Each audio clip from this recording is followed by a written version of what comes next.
Hola, nadie más habla.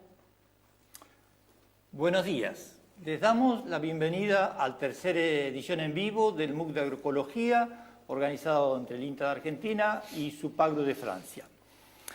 En esta secuencia 3 estamos cumpliendo una de las demandas que ustedes nos venían haciendo respecto a tener ejemplos concretos de implementación de agroecología y más ejemplos reales de sistemas de producción en cada una de las secuencias.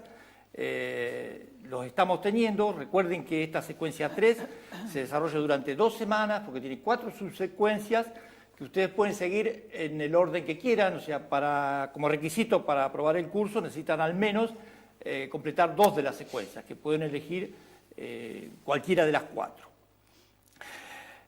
Nuevamente, la semana fue intensa en debates e intercambio entre ustedes. Cada uno, evidentemente, va siguiendo el MOOC a distinto ritmo. Hay gente que lo lleva al día completamente y hay gente que está terminando secuencia 1, de acuerdo a sus posibilidades. Tengan en cuenta que nosotros seguimos mirando el MOOC, seguimos mirando inclusive la secuencia 1 y la 2 y vamos, los especialistas en principio dejan el intercambio entre ustedes, que es riquísimo y que se aporta muchísimo, pero si no también van a ir interviniendo aún en las semanas que ya han pasado, o sea que no quedan abandonados los que van un poquito más en retardo. Bueno, mirando esos intercambios, bueno, hubo también ciertos reparos sobre el sistema de evaluación en la secuencia 2, que lo vamos a revisar, lo vamos a corregir para las próximas. Y mirando también intervenciones posteriores al finalizar la secuencia 2, hubo un rico intercambio de proposiciones de cómo generalizar la agroecología, realmente muy enriquecedor todo este intercambio que están haciendo entre ustedes.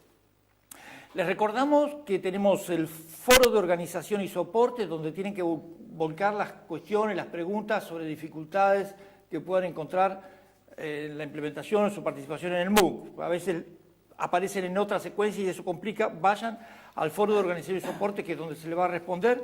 Y también se ha volcado en la parte de preguntas frecuentes una síntesis de la mayoría de las consultas, así que muchas respuestas las pueden encontrar en la parte de preguntas frecuentes también. También vamos a tener en cuenta que hubo muchos comentarios que está llevando más de 4 horas, como habíamos prometido. Bueno, deberemos ajustar en la próxima seguramente, ya sea de achicar contenido o ya sea decir directamente que pasan 6 horas. Vamos a ver después de esta experiencia qué sería lo más práctico. También les recordamos que la mini entrevista, ya lo dijimos la otra vez, pero la sesión anterior, pero bueno, sigue habiendo dudas. La mini entrevista, por el momento la van avanzando, la van trabajando, pero realmente la van a cargar en una plataforma que todavía no está disponible entre el 11 y el 15 de marzo. Antes de eso va a estar la plataforma disponible donde ustedes van a cargar la mini entrevista o el autorrelato ya finalizado. Tenemos mucha expectativa en esto, vemos que hay mucho movimiento y nos va a permitir tener un panorama rico de experiencias, ya sea de autorrelato o de mini entrevistas, que vamos a podernos compartir y aprovecharnos entre todos. Esta semana ustedes han iniciado una actividad entre pares de autoevaluación y comentarios entre pares que ya está funcionando muy bien, hay muchísimos casos que ya han terminado y pensamos que es muy rico esa interacción entre pares, a opiniones que ustedes se pueden dar respecto a cómo han evaluado cada secuencia. Recordamos que este evento también podrán intercambiar en el chat de YouTube. También estaremos dialogando en Twitter desde la cuenta @IntaProcadis y con el hashtag numeral MOOCAgroE. Bueno, vamos a las preguntas. Hoy nos acompañan como especialistas Laura De Luca, que es ingeniera agrónoma, máster en agroecología y desarrollo sustentable, es investigadora del INTA. Sus trabajos abordan las temáticas de la transición agroecológica, tanto en sistemas intensivos como extensivos, y enfocando su visión desde la dinámica de poblaciones microbianas, del suelo y de los ciclos biogeoquímicos. Hola, Laura. Hola, ¿qué tal? Buenos días. Enrique Goite es ingeniero agrónomo, máster en desarrollo sustentable, doctor en ciencias sociales, investigador del IPAF Región Pampeana del INTA, integrante de la red de agroecología del INTA y docente de la especialización de agroecología del convenio del INTA y la Universidad Nacional de La Matanza. ¿Qué tal, Enrique? Muy buenos días. Enrique, además, fue un colaborador en el armado del MOOC, que fue el equipo Buenos días. que estuvimos trabajando en esto. Como cada semana, el equipo de colaboradores que nos acompaña sintetizó las principales cuestiones que ustedes han planteado en los foros y en base a eso vamos a hacerles las preguntas. Como siempre reiteramos y seguimos viendo que hay muchas preguntas que se contestan entre ustedes mismos y de manera con mucha calidad. Hay colegas del INTA que también intervienen. Muy buena calidad en las respuestas y en el intercambio. Entonces, muchas cosas ya van a estar. También deben tener en cuenta que hay cuestiones que a lo mejor no alcanzamos a responder ahora o que las preguntas de ustedes posterior al vivo, pero los profesores van a seguir mirando y eventualmente respondiendo cuando sea necesario. Vamos a las preguntas que hemos seleccionado entonces para esta secuencia. Empezamos con Laura. Surgieron muchas consultas sobre el tema de solarización, sobre biosolarización, algunas dudas de si es compatible con la agroecología esta técnica. Por eso te queríamos preguntar si consideras que esta práctica es útil para la horticultura y si realmente es una práctica agroecológica. Bien, bueno. Tanto la biosolarización como otras técnicas que implican una cierta pasteurización del suelo, obviamente limitan las poblaciones microbianas y de microbiota también en el suelo. Básicamente por eso se hacen. Lo que ocurre es que cuando uno comienza a trabajar en agroecología, muchas veces empieza a trabajar desde un ecosistema o de un agroecosistema que está totalmente desequilibrado, como puede ocurrir, por ejemplo, adentro de un invernáculo. Por ejemplo, no es solamente que ocurra ahí, pero es donde uno lo puede ver más claramente. Entonces, el nivel de desequilibrio que tiene ese agroecosistema es tal que hay que recurrir a medidas extremas, como puede ser la biosolarización o la biofumigación. En la intervención en los chats yo también puse en juego la biofumigación, que para mí dentro de estas técnicas que considero extremas, para situaciones de desequilibrio muy importantes, es una técnica que, digamos, contaría con algunas ventajas adicionales.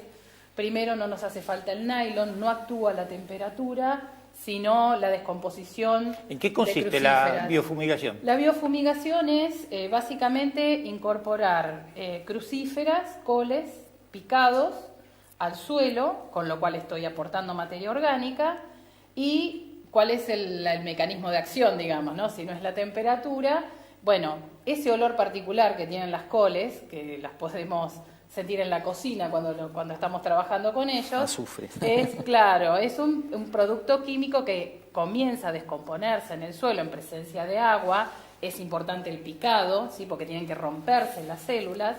Y este producto químico es el que comienza a trabajar sobre las poblaciones fitófagas en el suelo.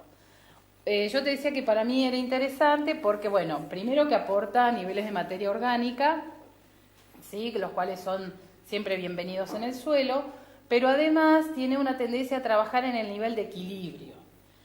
En general, cuando un suelo tiene alguna plaga así muy difícil de erradicar, es porque estamos en una situación de desequilibrio grave en el cual los controladores naturales no están, ¿sí? Uno tiene que comprender una cosa, en las tramas tróficas del suelo hay tantos buenos como malos. Si los malos están copando el escenario, es que los buenos de alguna manera los hemos sacado. Y las prácticas convencionales son de ir en detrimento, digamos, de este equilibrio. Por lo tanto, para mí es una técnica también importante a considerar. Y sí, digamos, tiene, como hacen muchos hicieron esa pregunta y es verdad, es una técnica extrema. ¿Sí? No es como para usar livianamente en cualquier momento. Claro. Sí. O sea, lo ideal es que logremos los equilibrios en el ecosistema, claro, que no haga necesaria la utilización. Exactamente. digamos, conducir a un agroecosistema hacia ese punto de desequilibrio, que dice que hicimos un montón de cosas mal antes. Pero... De todas maneras, me parece que vos me contabas también que la biosolarización no afecta de la misma manera los malos y los claro, buenos. Eso es interesante. La idea es como la misma idea que la pasteurización de la leche, ¿sí? Para nosotros la leche es un producto que tiene organismos vivos, que son benéficos para nosotros, claro. O sea, tienen que estar vivos. Cuando la pasteurizo, lo que hago es eliminar, trabajo en un rango de temperatura donde elimino patógenos y me quedo con los benéficos. Exacto. La idea es aproximada, pero para hacerla en el suelo. Y complementario a esto, la agroecología se puede en horticultura. ¿Se puede hacer tanto en pequeñas superficies o se puede hacer en grandes superficies también? ¿Cómo ves eso? Sí, como yo trabajo la agroecología desde el suelo, en general encuentro que es mejor en grandes superficies, porque lo que tengo que hacer es restablecer una trama trófica. Entonces mucha gente comienza y dice, bueno, yo voy a empezar en este pedacito chiquitito, y es muy difícil, digamos, resetear un sistema que depende de tantas interacciones en una parcela muy pequeña. Uh-huh.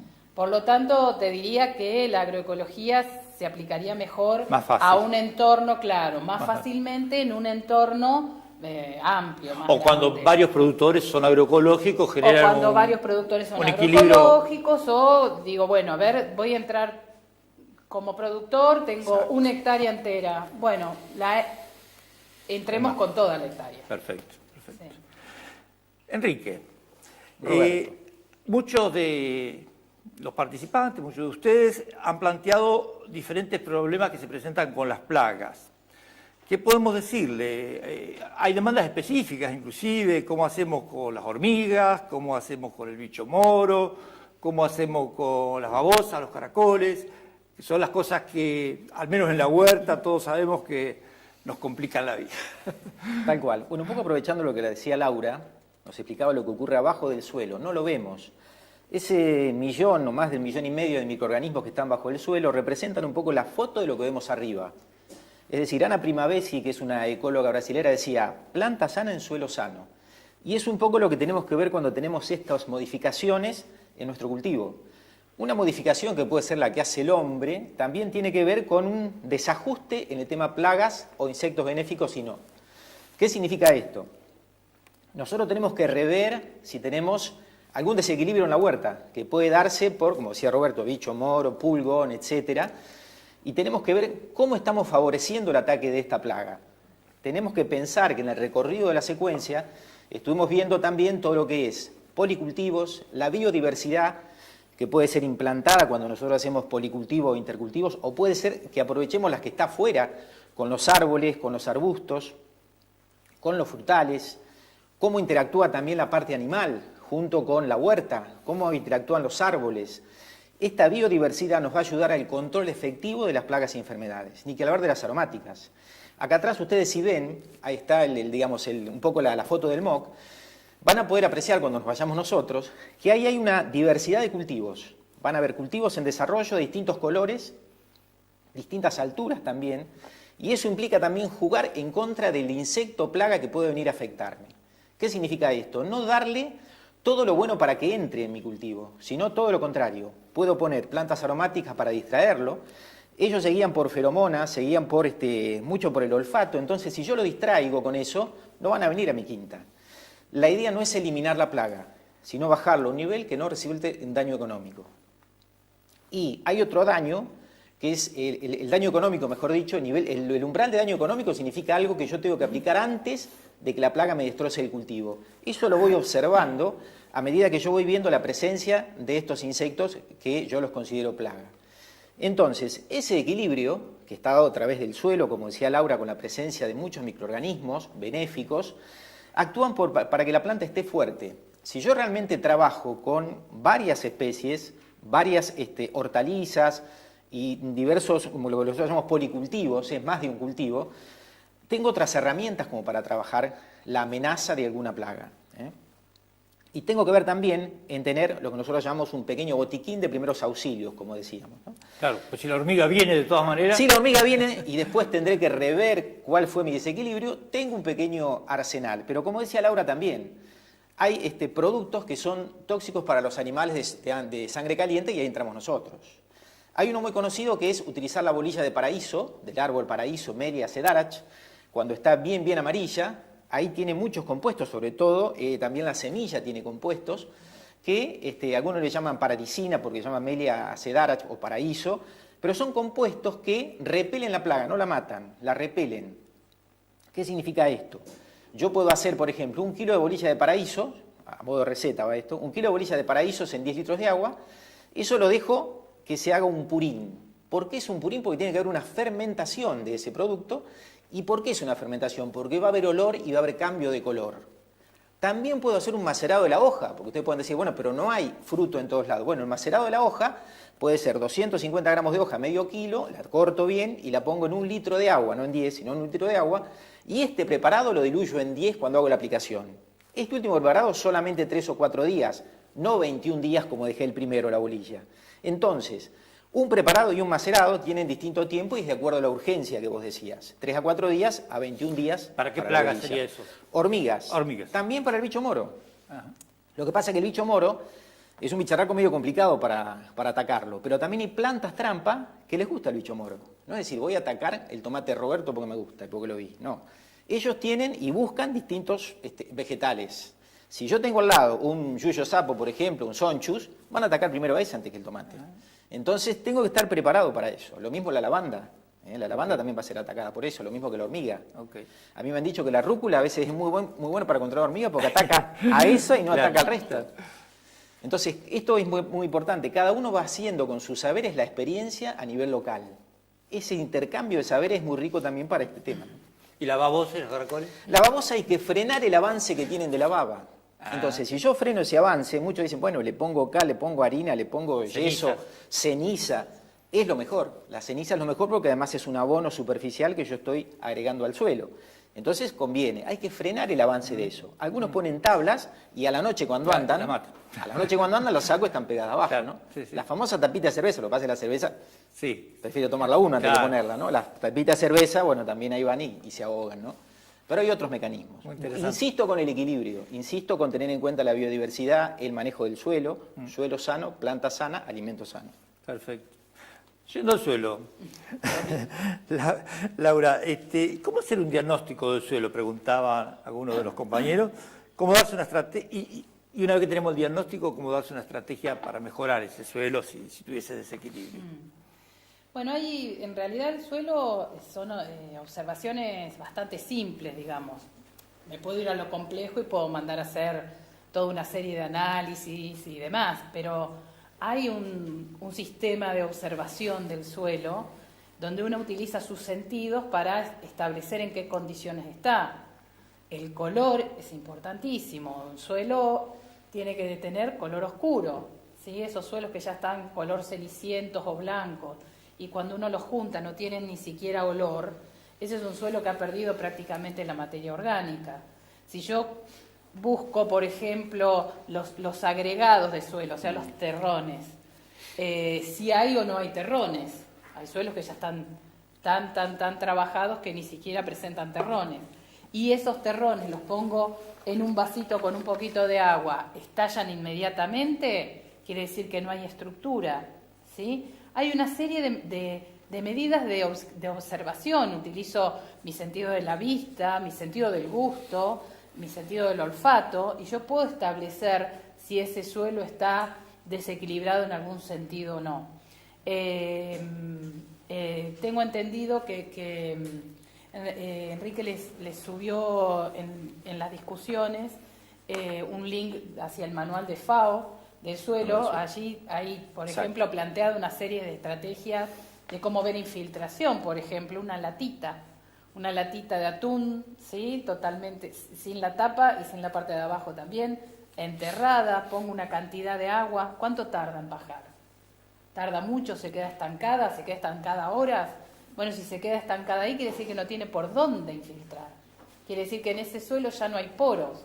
Esas son todas cosas muy importantes porque los poros es la atmósfera en el suelo. O sea que todos los organismos que necesitan aire, si ese suelo no tiene atmósfera, esos organismos no están. Y claro, y cuando se habla de que el suelo tiene que tener un pH determinado para hacer cultura, ¿qué significa eso? ¿Y cómo podemos hacer un huertero para manejarse ante eso? Bueno, el pH es, digamos, una escala, ¿sí? Un potencial hidrógeno, o sea, una escala que me dice, por ejemplo, si un suelo es ácido o si es alcalino. Esta escala va de 0 a 14, ¿sí? De 0 a 7 se considera que el suelo es ácido, 7 sería el punto medio, o sea que es la neutralidad. Y ¿qué sería lo óptimo? Sí, en general para los cultivos hortícolas necesito que sea levemente ácido, ¿sí? Necesito que ande por pH 6. Ok. ¿Sí?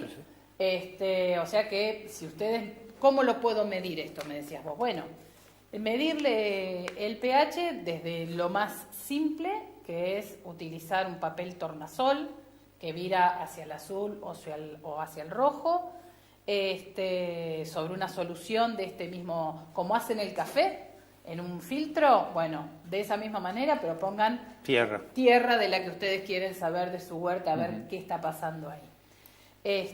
Y sobre ese, digamos, ese té que van a armar con su propia tierra, pueden tomar el pH. Pueden comprarse un pHímetro, que es un aparatito, que te lo mide instantáneamente, incluso algunos simplemente pinchando el suelo, o pueden mandar a hacer la muestra a un laboratorio. De todos modos, ¿Y qué hacemos? Si el pH es bajo, si el pH es alto, ¿qué tenemos que hacer? Si es levemente ácido, como te decía, y vos tenés una quinta, nada, está todo bien porque la quinta necesita un pH levemente ácido. En general, los que utilizamos el compost de autoproducción, el compost suele ser alcalino, ¿sí? Básico. Si está muy bajo el ácido, el claro, compost entonces, viene bien. Si es un suelo que está muy ácido, con el compost lo vuelvo a restablecer a levemente ácido. ¿Qué pasa si es al revés? Claro. Digamos, si ya eché tanto de mi propio compost que el suelo está empezando a estar alcalino. Bueno, en ese caso, yo lo que siempre sugiero es que en la composición del compost agreguen pinocha. Así que la pinocha ya va a hacer que ese compost ya no sea tan básico. Si no lo puedo hacer o ya no lo hice con el compost, lo puedo hacer con el suelo mismo, ¿sí? Hacer todo un mantillo de pinocha, que son las acículas de pino, que son digamos, de tendencia ácida, ¿sí? Bueno, vamos a pasar de esta parte de excelentes explicaciones técnicas a los aspectos de comercialización, que también han surgido varias preguntas. Y en ese sentido, Enrique, las frutas y verduras agroecológicas deben tener un precio diferenciado, tienen que ser más caras, tienen que ser más baratas. ¿Cómo manejamos el mercado en el precio, digamos? Muy buena pregunta. ¿Cómo deberíamos? Antes que nada, bueno, explicar por qué este ítem de comercialización dentro de la agroecología. Como vos decías, saltamos de un lugar bien técnico a comercialización. Nosotros pensamos, inclusive desde la Escuela Periurbana de Agroecología, hicimos ese trabajo con los productores.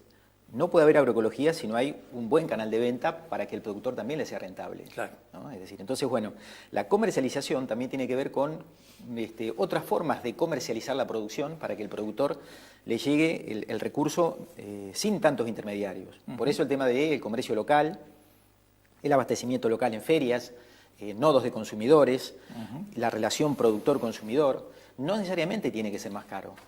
Yo conozco grupos de productores que ellos consensúan el precio de las hortalizas junto con los consumidores, con los representantes técnicos, y ahí definen qué precio va a tener ese bolsón de 8, 10, 12 verduras o hortalizas, ¿no? Lo consensúa juntos con los consumidores, que nosotros también como consumidores tenemos un rol muy importante dentro de esta cadena de canal corto. Entonces, ahí se define el precio, ¿no? Entonces, yo creo que es muy importante y no tiene por qué ser más caro que otro producto, que el convencional, todo lo contrario. Lo que sí se busca es que se gaste, se disminuya un poco la huella de carbono, ¿no? Claro. Entonces, bueno, también no se gaste tanto combustible. Hay lugares del país donde transitan 600 kilómetros la verdura. Claro. Y hay menos intermediarios también, ¿no es cierto? Hay menos intermediarios. Hay un productor que siempre dice: a mí me sirve, a usted le sirve, hacemos negocio. Esa frase me quedó porque realmente es cierto. Ellos ganan mucho más en el cara a cara que llevándolo al mercado central. Claro, y en lo que hace el costo, a lo mejor muchas veces requiere más trabajo, más dedicación, pero menos insumos también, porque al ser Totalmente, pero además muchos productores planifican la producción en base a la demanda también. Claro. No es solamente hacer lechuga, acelga, sino hacer toda una variedad de hortalizas que además se ayuda al productor porque tiene biodiversidad y además el consumidor conoce nuevas formas de hábitos de consumo también, ¿no? Y siguiendo con el tema de comercialización, ¿cómo garantizamos que lo que se vende en un bolsón, en una feria, es realmente agroecológico, que no tuvo agroquímicos? Hay consultas de ese tipo. Sí, hay consultas, claro, porque también hay suspicacias, ¿no?, al respecto. Bueno, en general, para integrar un sistema de bolsones o de ferias, los productores están organizados, tienen un equipo técnico que los monitorea permanentemente, ingresaron en un sistema de transición que les llevó entre 12 o 3 años, es decir, también es muy extraño que forme parte de una entrega de bolsones o de una feria un productor que salió de la nada y que nadie lo conoce. Digamos, en general... Como que hay un control social importante. Claro, porque hay un control social, hay un control del equipo técnico que lo va asesorando, ¿sí? Incluso hay productores que se han sumado que son autodidactas, ¿sí? Son agroecólogos per se, y bueno, pero de todas maneras, para comercializar en este sentido, se lo monitorea. También yo confío en todo lo que vos me estás diciendo, pero a ver, como técnico recorro, bueno, ¿qué veo en tu quinta? Bueno, hay un rediseño importante, tenés gran variedad, o sea, va siguiendo toda una tendencia, veo tu compostera, tu lombricario, veo todos los tachos donde estás haciendo tus purines, bueno, hay todo un sistema de asesoramiento técnico y de seguimiento que es lo que le da un gran valor. Y por otro lado, en algunas localidades hay municipios que están lo suficientemente involucrados con este tipo de desarrollo que aportan sus laboratorios de bromatología para ponerlos en función, digamos, de estos controles. Eso ya estaría buenísimo porque ahí se eliminan totalmente las dudas que puedan tener los consumidores. Pero en líneas generales, como decía recién Enrique, el cara a cara, digamos, impide que haya avivadas en este sentido, ¿no? Sí, o sea, cuando hablamos de confianza no es una confianza gratuita, una confianza porque realmente nos conocemos entre el consumidor, las organizaciones atrás también apoyan mucho las organizaciones se comprometen, que están trabajando en función de la agroecología. Los campos son abiertos para que los visites cuando Totalmente, quieras. Bueno, esa era otra cosa que te quería comentar. No solamente los bolsones o las ferias, otra modalidad que se está dando mucho, dada la gran cercanía que está teniendo la ciudad con el campo, porque se están superponiendo esas dos manchas, digamos, poblacionales, el consumidor va a buscar los productos que quiere al campo. Bueno, ahí soy yo mismo el controlador, digamos. También los chefs, los cocineros también van y conocen. Ya, entonces, obviamente que el control social es fuertísimo, sería mucho mejor que los municipios se involucraran, porque darían otro tipo de soporte. A veces hay universidades y grupos de extensión de las universidades que se comprometen con este tipo de mecanismos. Bueno, en cada lugar tenemos cosas diferentes. Muy bueno. Interrumpimos un segundo las preguntas para comentarles. Acá me alcanza el equipo técnico. Información de que nos están acompañando en vivo de varios países, de Colombia, de México, de Uruguay, de Ecuador, de España y de muchísimas ciudades argentinas. Así que bueno, una gran satisfacción que estemos todos juntos. Es como para que estemos más tranquilos. Bienvenidos. Muy bien. Y también hay alguna interrogante... para cualquiera de los dos, se dejo, que si la venta en bolsones, sin ferias, no puede ser un poco limitativo en cuanto a la expansión de la agroecología, pensando en una generalización de la agroecología, si no son muy acotados como canales, si no podemos pensar incluir otras alternativas. Bueno, sí, no sé, Laura, sí. más que nada. Hay, ya te digo, organizaciones que están apoyando mucho estos emprendimientos. y están buscando nuevos canales de comercialización.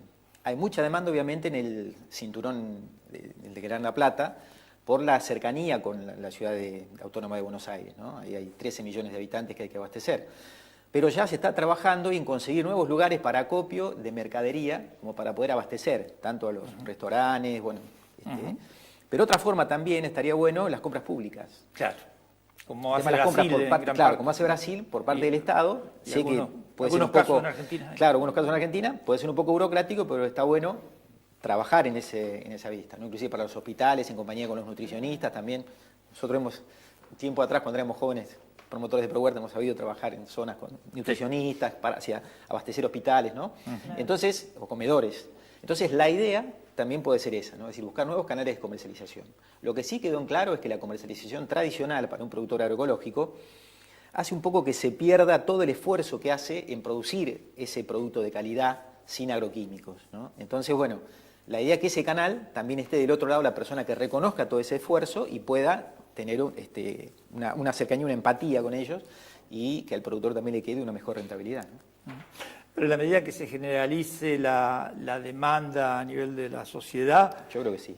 Van a surgir espacios comerciales agroecológicos, Claro. como, Hay nodos de consumidores también. o góndolas específicas, Góndolas también, digamos, sí, ¿no es cierto? sí, Que no, pueda facilitar el acceso, digamos. Sí, mientras no. sea una vía corta de Claro, comercialización, exacto. yo creo que da Exacto. para seguir inventando nuevas. Sí. Y tal vez algo que hemos conversado también con la certificación participativa, que es algo que me parece que no mencionamos del No todo, lo mencionamos, no, exacto. que es un sistema que da más garantía porque implica más controles, también se podría estar vendiendo con un circuito un poquito más largo, Claro, y en ese exactamente. caso abastecer Sí, una sí. góndola de un supermercado que dé Totalmente. espacios para eso, si es necesario. Sí, sí, o mismo verdulería. O una verdulería, sí, Sí, claro. sí, sí. Hay experiencias en el país, hay experiencias, sí, sí. Claro. Bien. Enrique, en casi todas las secuencias se ha hablado de uno de los conceptos centrales de agroecología, que es la articulación entre conocimiento científico y conocimientos prácticos, saberes locales, saberes tradicionales. ¿Cómo esto puede jugar en la horticultura? ¿Qué importancia crees que tiene? Yo creo que la agroecología se construye socialmente, y socialmente significa entre todos. Si falta el productor, no está bueno esa capacitación, esa formación de conocimiento. El productor, mediante la IAP, que es la Investigación y Acción Participativa, forma parte del problema a resolver. Entonces, la idea es trabajar en conjunto. Y no tiene nada que ver, no está separado la academia de todo lo que tiene que ver la agroecología. Todo lo contrario, la agroecología también es una ciencia, además de un movimiento y una práctica. Entonces, hay cátedras específicas en las universidades, hay escuelas secundarias, hay muchos docentes en el foro de escuelas secundarias que están llevando experiencias agroecológicas, reciclaje de residuos, biodiversidad en el predio, hay muchos que tienen posibilidad también de introducir animales como el ganado, etcétera, árboles frutales. Entonces, no está alejada de la ciencia, todo lo contrario, es una ciencia, se construye socialmente y no tienen por qué estar separadas, ¿no? Así que confluyen permanentemente. La Escuela Periurbana de Agroecología fue un ejemplo de ellos. Fue un ejemplo de ellos donde los productores que participaban primero como oyentes ahora son docentes. Entonces, ese intercambio, ese de productor a productor y de que el productor ve y hace fe, como dicen los amigos cubanos, yo creo que es a donde hay que apuntar, ¿no? Muchas escuelas periurbanas están continuando en cada una de las organizaciones, ¿no? Y eso es lo que hay que proponer, ¿no? Tenemos algunas preguntas del chat también. Por ejemplo, ¿qué pueden decir de la tierra de diatomea? Ajá.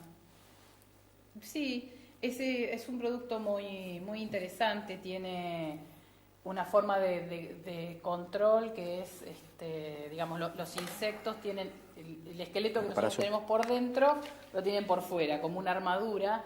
La tierra de diatomea, que es un producto, básicamente es un fósil, ¿sí?, de algas diatomea, se introduce, ¿sí?, en esas articulaciones externas que tienen y el insecto queda desecado. duro. Se deseca. Queda duro, incluso sus mandíbulas.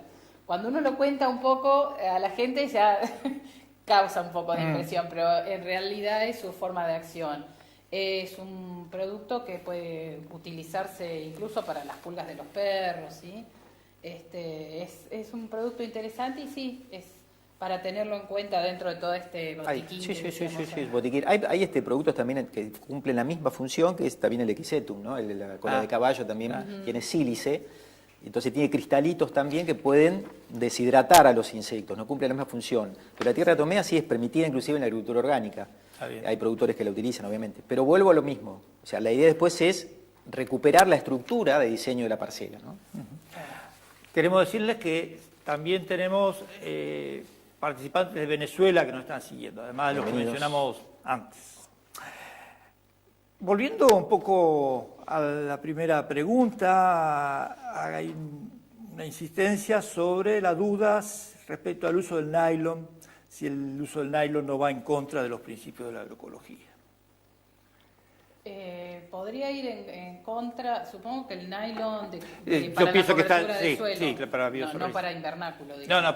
Supongo que es para biosolarización. Claro. No, porque por ahí, si nos ponemos muy puristas, la agroecología se puede hacer solamente al aire libre. Bueno, el nylon es un instrumento, digamos, que se utiliza, como yo les decía, yo preferiría, si estamos hablando del nylon que se pone sobre el suelo, yo prefiero reemplazarlo por mulch, por ejemplo, cuando se trata de un cultivo de frutillas, o simplemente para tener a raya a las yuyos mientras van creciendo, va a ahorrar algunas carpidas con un buen mulch, con materia orgánica. Yo soy más de la tendencia de utilizar eso, pero no descarto la utilización del nylon, porque si no tendría que descartar el invernáculo. Y realmente producciones en zonas con alto viento, por ejemplo yo vivo en la costa atlántica, sería muy difícil hacer una huerta en invierno porque por el daño que produce el viento, o sea, de alguna manera lo tenés que frenar, ¿no?